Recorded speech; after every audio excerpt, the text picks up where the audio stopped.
Halo teman-teman ATLM Indonesia di mana saja berada. Nah, kali ini kita membahas soal-soal prediksi P3K CPNS 2023-2024. Nah, semoga teman-teman selalu sehat dan dilimpahkan banyak rezeki serta teman-teman dipermudahkan untuk menjawab soal-soal lalu mendapatkan kelulusan dengan nilai yang terbaik. Oke, kali ini kita membahas materi pertama, nilai kritis laboratorium, kimia klinik dan urinalisis, hematologi, hemostasis, media bakteri dan bakteriologi, media transport. Ini merupakan bagian kelima yang kita bahas kali ini di channel ATLM Indonesia. Nah, mari kita simak soal pertama, yaitu nilai kritis laboratorium.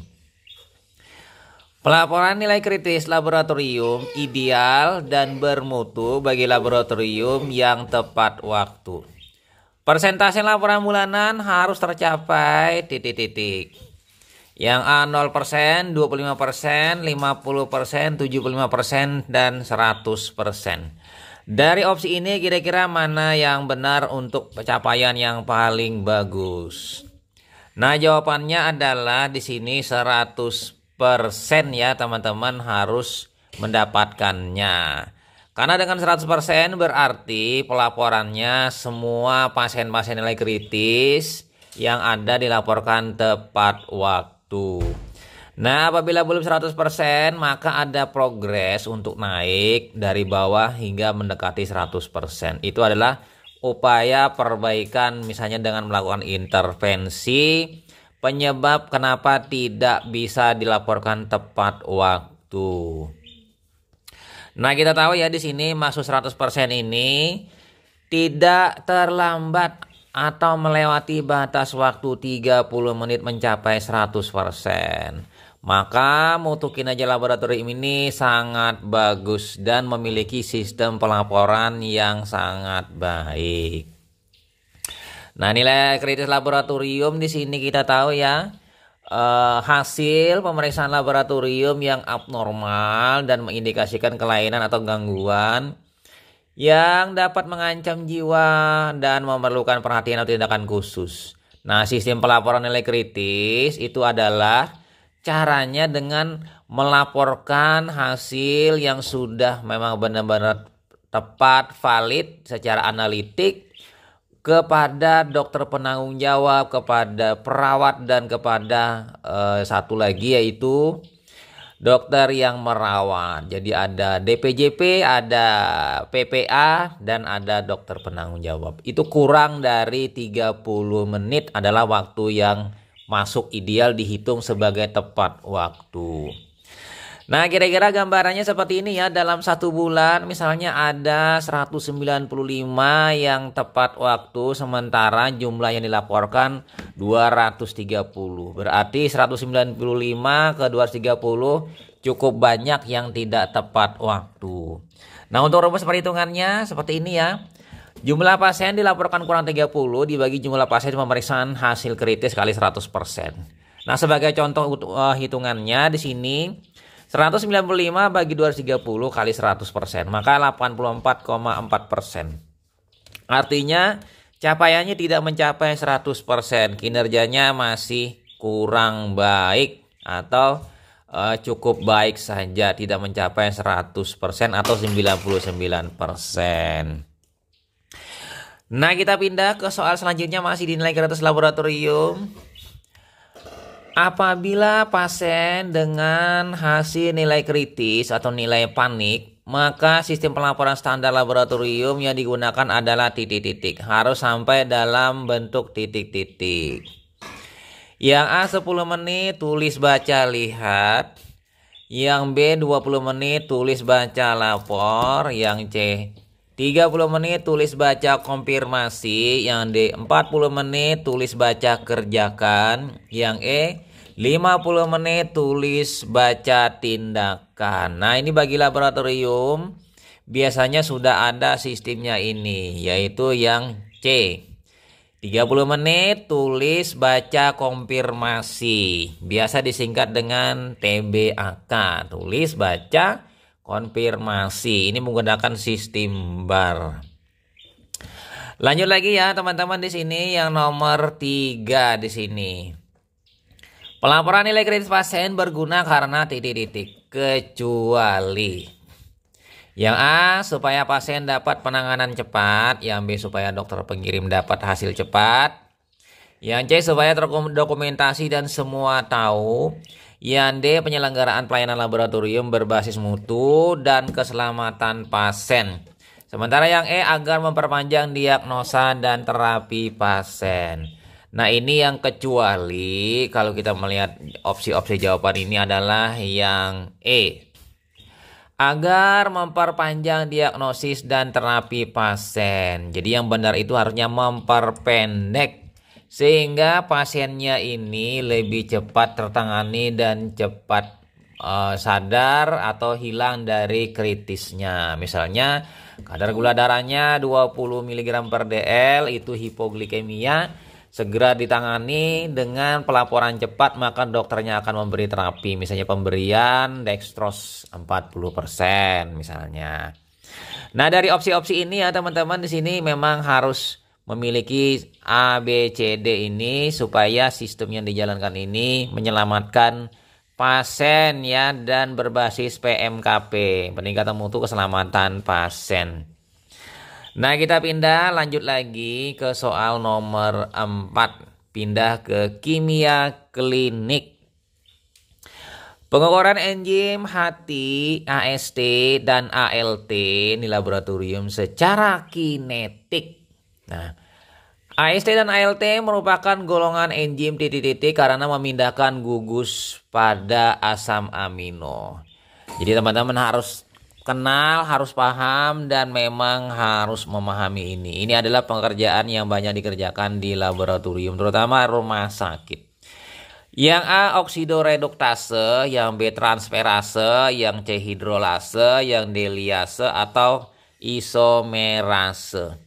Nah, untuk opsi ini teman-teman, karena AST ALT ini adalah amino transferase, berarti kita harus memilih transferase.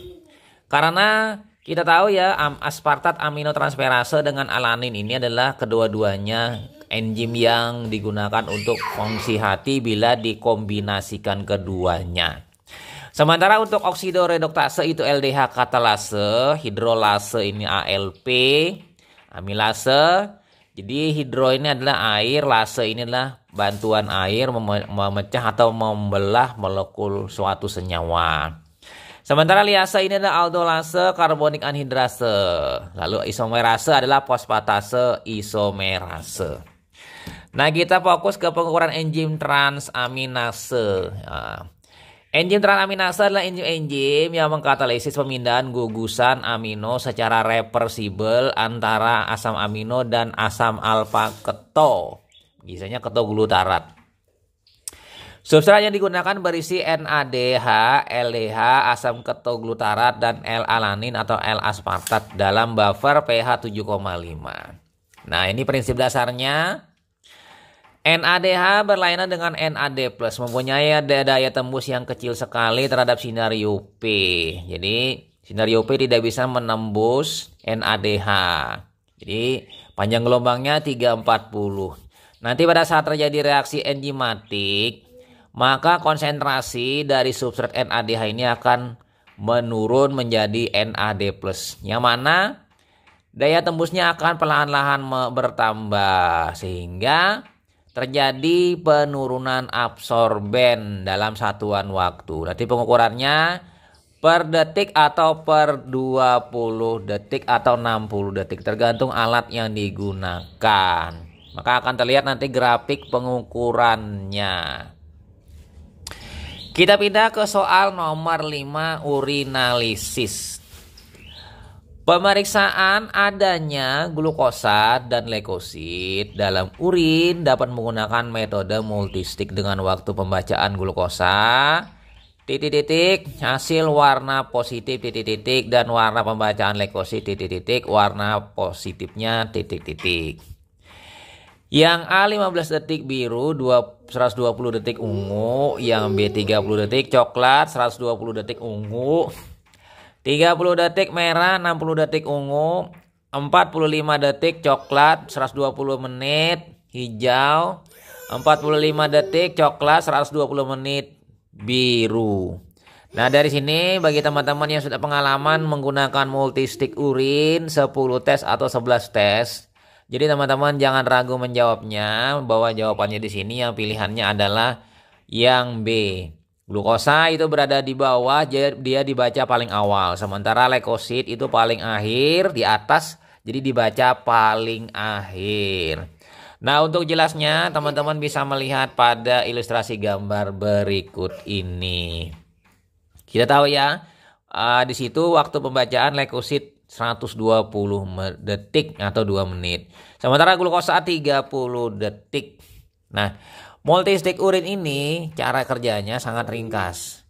Celupkan reagen strip ke dalam tabung berisi sampel urin sampai membasahi permukaan, kemudian hapus sisa urin dengan menyentuhkan satu sisi reagen strip ke permukaan tisu. Jadi dibuang sedikit sisa kelebihan urin untuk mencegah terjadinya reaksi palsu antar petnya saling bereaksi. Kemudian baca hasilnya secara visual, ya kan, dengan deret warna atau dengan alat reader urin. Nah, untuk pembacaannya biasanya dari bawah, tergantung merek ya. Kemudian biasanya glukosa yang paling cepat, yang kedua paling lama adalah leukosit 120 detik. Nah, ini kira-kira ya untuk mungkin tambahan teman-teman untuk mengingat kembali multistik urin. Kita pindah ke soal selanjutnya, soal nomor 6.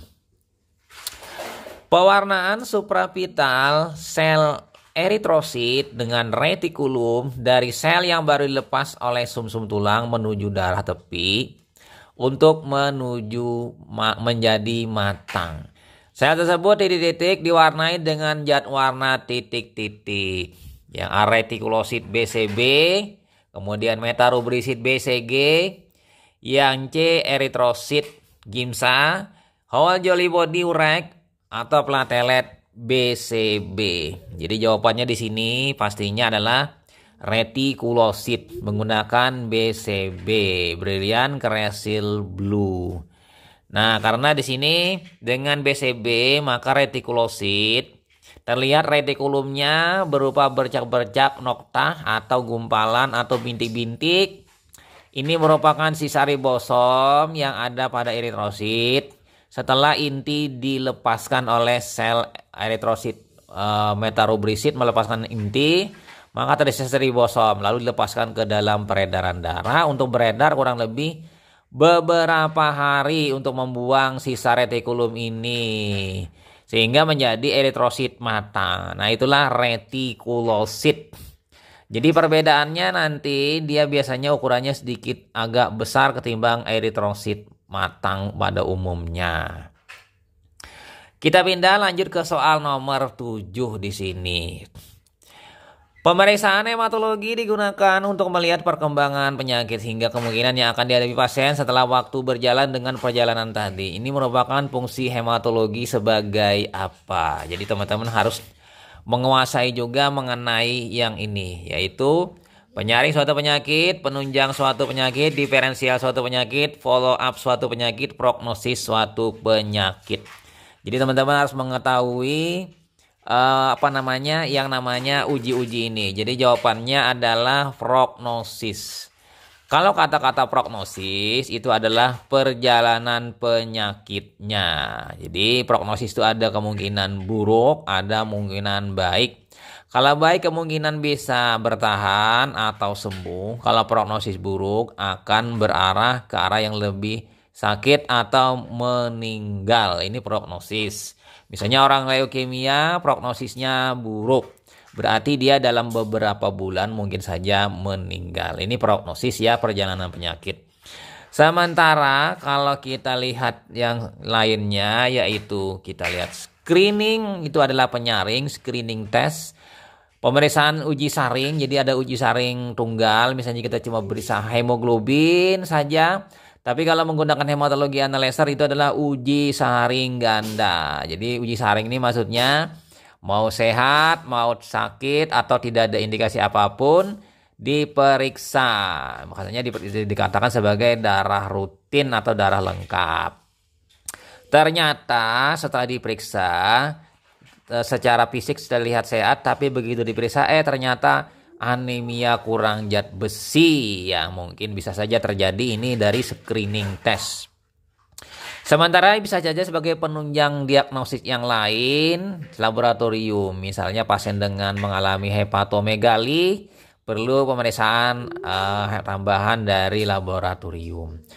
Untuk diferensial ini diagnosis banding, misalnya pasien dengan demam lalu menggigil dicurigai demam berdarah dengue atau malaria atau demam tifoid. Maka pemeriksaan hematologi dengan periksa trombosit dan hematokrit apabila tidak mengalami perubahan dalam batas normal, mungkin diagnosis bandingnya untuk demam berdarah bisa disingkirkan.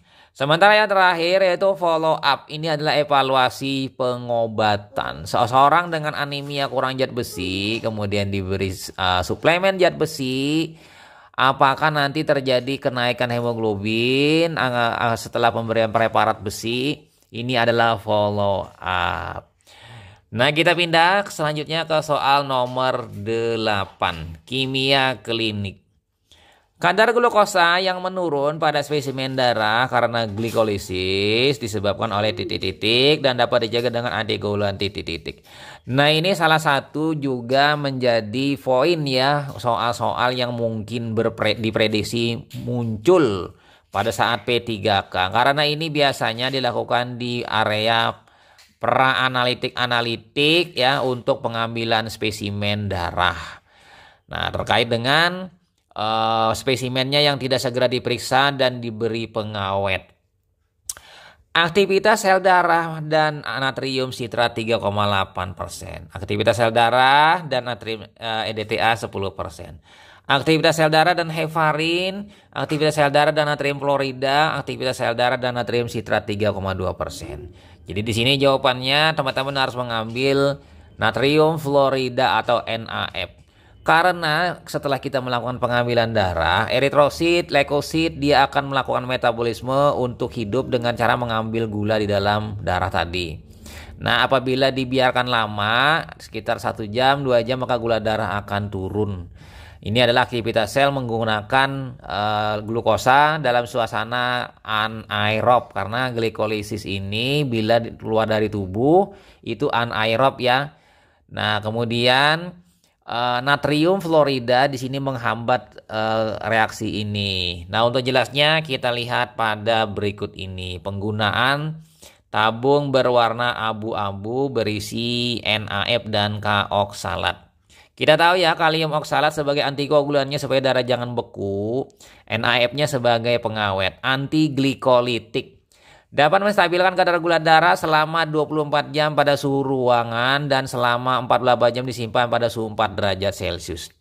NaF menghambat enzim fosfoenol piruvat dan kerja urease, mencegah glikolisis. Jadi glikolisis ini apabila glukosa dibiarkan di suhu ruang bersama dengan sel-sel darah, maka dia akan berubah menjadi asam laktat atau asam pirufat. Nah, bila pemeriksaan glukosa terpaksa ditunda, jadi ini tujuannya memang untuk ditunda, maka pada darah utuh harus diberi NaF sebanyak 2 mg per mililiter sebagai pengawet. Ini penghambat glikolisis.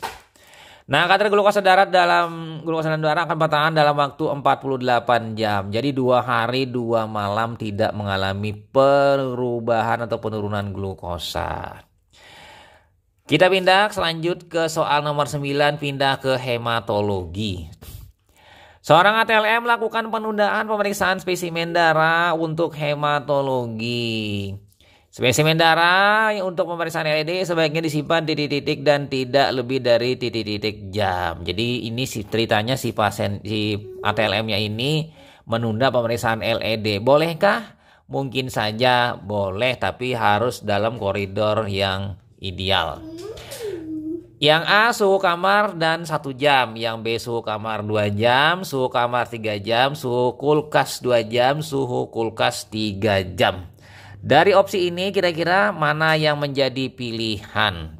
Jadi teman-teman harus memilih yang A, suhu kamar dan 1 jam, karena maksimal hanya boleh 1 jam. Karena kalau sudah lewat dari 1 jam, laju endap darah itu tidak bisa dipercaya lagi hasilnya.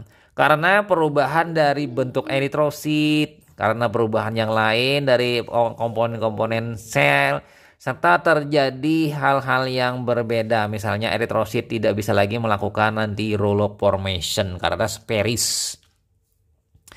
Nah, kita fokus ke laju endap darah karena tadi terkait dengan penundaannya. Pemeriksaan laju endap darah harus dikerjakan dalam waktu 1 jam setelah pengambilan darah. Ini idealnya tanpa penundaan. Karena darah yang dibiarkan terlalu lama, lebih dari 2 jam, akan berbentuk spheric atau sparis. Sehingga sukar membentuk rouleau formation. Rouleau formation itu adalah keadaan bahwa eritrosit itu menumpuk seperti tumpukan uang logam. Jadi uang logam teman-teman tumpuk menjadi 5. Itu lebih cepat turunnya, ya terjun bebas ketimbang eritrosit satu-satu. Nah ini rouleau formation membentukkan sekali terhadap laju endap darah. Dan hasil pemeriksaan LED menjadi lebih lambat karena bila tidak terjadi rouleau maka LED-nya melambat. Kalau melambat berarti menjadi normal. Seharusnya tinggi pada kasus tertentu. Metode yang dianjurkan ICSH adalah Westergren, lebih akurat daripada Winthrop, dan pastinya Westergren ini skalanya panjang sehingga memungkinkan hasilnya di atas dari 100 mm per jam. Beda dengan Winthrop yang panjangnya cuma 120 atau 140 kalau tidak salah, itu tidak bisa lebih dari 100 dia, di bawah 100. Walaupun pasiennya itu mengalami anemia berat. Nah, kemudian kecepatan pengendapan di sini untuk LED dipengaruhi oleh rouleau, kemudian hematokrit, viskositas plasma, posisi tabung dan luas tabung dan pelarut yang digunakan. Kita pindah lanjut ke soal selanjutnya, soal nomor 10 kimia klinik.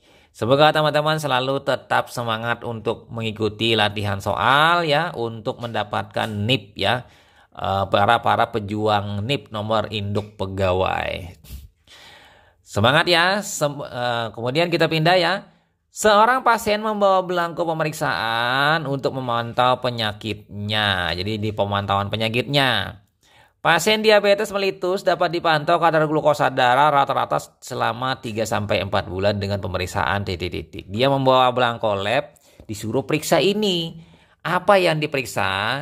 Yang A glukosa toleran tes, yang B glukosa harian, yang C HbA1c, yang D hemoglobin, kalau yang E C peptida. Jadi jawabannya teman-teman di sini pilihlah HbA1c. Kata kunci HbA1c adalah pemantauan rata-rata glukosa 3-4 bulan atau 2-3 bulan. Ya kurang lebih 3 bulanan. Glukosa rata-rata sama kurang lebih seperti itu naik turunnya. Nah untuk jelasnya untuk HbA1c nanti kita bahas nanti ya. Nah ini ada opsi pilihan misalnya glukosa toleran tes. Ini adalah untuk diagnosa orang dengan hiperglikemi dan glukosiria yang tidak jelas. Harus pakai ke GTT. Kalau glukosa harian ini adalah sudah dipantau pasiennya memang diabetes mellitus, jadi tiap hari diperiksa gula darahnya, mau pagi hari, tiap hari atau mau sore hari atau gula darah sewaktu, misalnya 2 kali ya sehari, tergantung dari pihak dokternya. Sementara kalau hemoglobin itu tidak mungkin, tidak ada hubungannya. Kalau C peptida ini adalah residu dari insulin. Jadi insulin dipecah oleh enzim ya kan proinsulin menjadi insulin dan C peptida dibelah 2. Nah, insulinnya aktif, C peptida ini adalah sisa-sisanya residunya. Tapi C peptida ini menggambarkan kadar insulin. Jadi kalau diukur C peptida ini menggambarkan kadar insulin di dalam darah atau tubuh diproduksi oleh pankreas. Dan bisa membedakan insulin eksogen dan insulin endogen. Jadi kalau misalnya ke insulinnya itu dari luar, Tetapi CP bedanya rendah itu berarti insulin eksogen dari injeksi.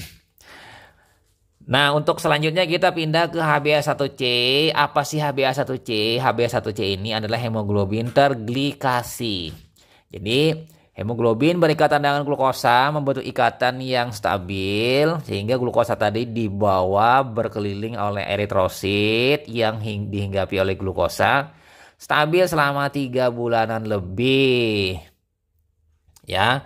Nah, ini tabel estimasi antara HbA1c dengan kadar gula darah. Satuannya beda-beda nanti ya, miligram per dl atau milimol. Indonesia pakai miligram per dl. HbA1c merupakan senyawa yang terbentuk dari ikatan antara glukosa dan hemoglobin.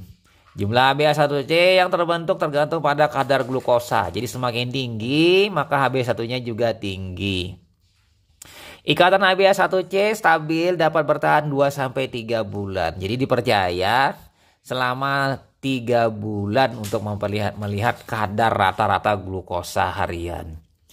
Kadar HbA1c mencerminkan kadar glukosa darah rata-rata dalam jangka waktu 2-3 bulan. Nah, untuk rumusnya MBG sama dengan 33,3 kali kadar glukosa HbA1c dikurang 86. Apa itu MBG? Itu mean blood glukosa. Nah, ini ringkasnya teman-teman bisa melihat pada gambar berikut ini. Dikatakan HbA1c itu ekuivalen dengan miligram per dl glukosa itu kita melihat misalnya yang paling bagus adalah warna hijau. Hijau itu ideal sekali. Gula darahnya normal. Tapi bila kuning itu adalah proses seorang pasien diabetes melakukan pengaturan agar glukosa darahnya dalam kondisi yang stabil. Itu adalah good. Sementara apabila warna merah itu berarti tinggi nanti. Jadi harus ada warning untuk menjaga dengan cara melakukan diet atau memberikan pengobatan untuk menurunkan kadar gula darahnya. Jadi idealnya adalah HbA1c ini adalah 6 ke bawah bagi orang normal, bagi orang dengan diabetes mungkin bisa 6 sampai 8 itu sudah bagus. Tapi bila di atas dari 9 atau 10 itu adalah suatu yang buruk dalam hal kadar gula darah karena gula darah terus-terusan berada tinggi di atas dari 200 mg per dl. Kita pindah ke soal nomor 11, media bakteri. Menurut bentuknya, media pertumbuhan bakteri yang berfungsi untuk melihat gerak adalah media titik-titik. Yang A selektif, yang B diferensial, yang C diperkaya, yang D agar tegak, yang E semi solid. Jadi kalau melihat gerak bakteri itu misalnya adalah media yang harus digunakan media semi solid. Karena media semi solid ini penting sekali untuk melihat bakteri gerak. Contohnya media semi solid di sini adalah kita melihat satu persatu dulu ya. Nah, ini satu persatu. Pilihan kita untuk jawaban soal nomor 11 ini adalah E, media semi solid. Contohnya sim medium, melihat gerak, indol dan produksi gas H2S. Sementara selektif ini contohnya adalah SS agar, Salmonella Shigella agar. Sementara media diferensial kemungkinan seperti endo agar, Mekon K misalnya saja bisa digunakan atau EMB agar. Sementara yang diperkaya enrichment diperkaya ya BHI broad ini. Brain heart impulsion atau mungkin jenis-jenis yang lainnya. Sementara agar tegak itu bisa saja misalnya simon citrat. Nah, ini contoh bakteri yang kita gunakan di sini adalah sim medium. Untuk sim medium kita lihat secara jelas pada gambar berikut ini karena dia media semi solid. SIM itu singkatan dari sulfida indol motility. Ini adalah media agar semi solid digunakan untuk menentukan produksi hidrogen peroksida, menghasilkan gas H2S. Gas H2S ini terjadi karena triptopan atau asam amino yang mengandung gugus sulfur itu dipakai oleh bakteri sehingga melepaskan sulfida. Sulfida bereaksi dengan besi yang ada di dalam media maka menimbulkan warna hitam. Sementara indol ini adalah triptopan ya, indol ini yang triptopannya. Kalau yang hidrogen peroksida ini adalah asam amino yang mengandung sulfur. Diubah menjadi indol. Nah, lalu dengan reagen Kopak terbentuk warna merah. Dan motility ini melihat gerak bakteri. Geraknya biasanya kalau ada gerak dia berada di permukaan dari media dengan warna putih. Dan biasanya dari atas ke bawah dia akan dipenuhi oleh putih ya. Itu adalah bakterinya bergerak. Nah, si media ini digunakan untuk membedakan anggota keluarga Enterobacteriaceae. Jadi teman-teman harus mengetahui keluarga Enterobacteriaceae atau familinya ini yaitu dari Salmonella, Shigella, kemudian Vibrio, kemudian Klebsiella, lalu Pseudomonas dan yang lain-lainnya. Ini bakteri rata-ratanya bakteri gram negatif batang. Nah, kita pindah ke soal nomor 12 masih di bakteriologi di sini. Media cair di sini kita bahas adalah media yang semi solid lagi, media transport. Media Carey and Blair, Stuart dan media amis termasuk dalam jenis media titik-titik. Yang A enrichment media, B transport medium, enrichment exclusive media, selective medium dan exclusive medium. Jadi kalau kata kuncinya Carey, Blair, Stuart dan amis ini jawabannya pasti adalah medium transport. Medium transport adalah medium yang digunakan untuk proses pengiriman spesimen bakteri dari tempat pengambilan menuju laboratorium agar bakterinya aman dan tidak mengalami kerusakan atau mati. Jadi dia bisa mampu menahan bakterinya ini tidak mengalami kematian atau rusak. Medium transport biasanya rata-rata dalam bentuk suap ya, seperti pada gambar. Nah, medium transport itu pada prinsipnya ada 3 buah. Medium transport yang warna merah, ingat warna merah itu adalah Stuart, sementara warna biru itu adalah amis. Kalau putih Carey and Blair. Jadi bisa dibedakan teman-teman dengan warnanya saja sudah bisa membedakan. Nah, media transport yang digunakan untuk suap, misalnya suap tenggorokan, suap orofaring, inilah amis. Sementara media transport untuk suap rektal, misalnya pada kasus diare, media Stuart dan media Carey and Blair. Media transport untuk kultur pada tinja adalah Carey and Blair. Jadi di sini kalau kita melihat, amis itu media yang untuk di bagian atas, sementara Stuart dan Carey and Blair ini adalah bagian bawah dari tubuh kita. Jadi ini proses prinsipnya seperti itu ya. Nah, kira-kira seperti itu. Nah, kita lanjut ke medium yang kita bahas adalah amis. Nah, medium transport amis ini adalah medium yang dimodifikasi dari Stuart transport medium dengan mengganti gliserofosfat dengan baper inorganic fosfat. Penambahan zat arang dan menghilangkan methylene blue yang merupakan indikator warna. Jadi walaupun penggunaannya bisa berbeda, tapi pada prinsipnya hampir-hampir sama saja dan serbaguna juga digunakan. Boleh digunakan ke yang lain. Medium amis transport ini juga terdapat NaCl sebanyak 0,3% yang berfungsi untuk menjaga penyeimbangan tekanan osmosis sel bakteri. Jadi walaupun amis bisa digunakan untuk suap di bagian atas, tapi juga bisa digunakan untuk suapnya bagian bawah. Nah, dengan berakhirnya pembahasan amis ini, maka berakhir sudah apa yang kita prediksi-prediksi soal-soal beserta pembahasan-pembahasannya pada sesi bagian kelima kali ini. Semoga bermanfaat bagi teman-teman dan semoga teman-teman yang menyimaknya dari awal sampai akhir mendapatkan kemudahan dalam menjawab soal-soal dan pastinya lulus. Dan mendapatkan NIP ya sebagai pejuang NIP di tahun-tahun ini, mungkin tahun-tahun kemarin, semoga tahun ini lulus. Sampai jumpa di video selanjutnya, saya Ahmad Le pamit. Bye.